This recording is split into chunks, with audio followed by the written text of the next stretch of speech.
Por supuesto, lo mantendremos al tanto de esta situación. Esta mañana se abrió una convocatoria para contratar a choferes que operen las unidades con las que se mejorará la distribución de hidrocarburos por vía terrestre. El sueldo rondará los 29,000 pesos mensuales.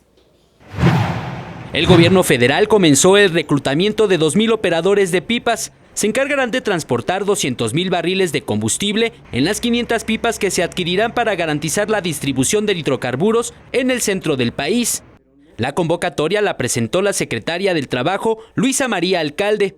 Detalló los requisitos que deben cumplir los interesados. Tener licencia federal tipo E o también puede ser licencia B o C, siempre y cuando se tenga 2 años de antigüedad. Otro de los requisitos es presentar identificación oficial con fotografía. Las edades es de 25 a 60 años, tener y presentar acta de nacimiento, contar con buena reputación.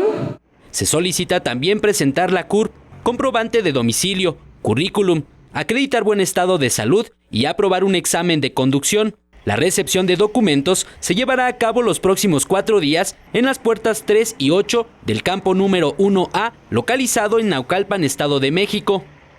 Con imágenes de Libe Rodríguez, Eric Pinto, 21 Noticias.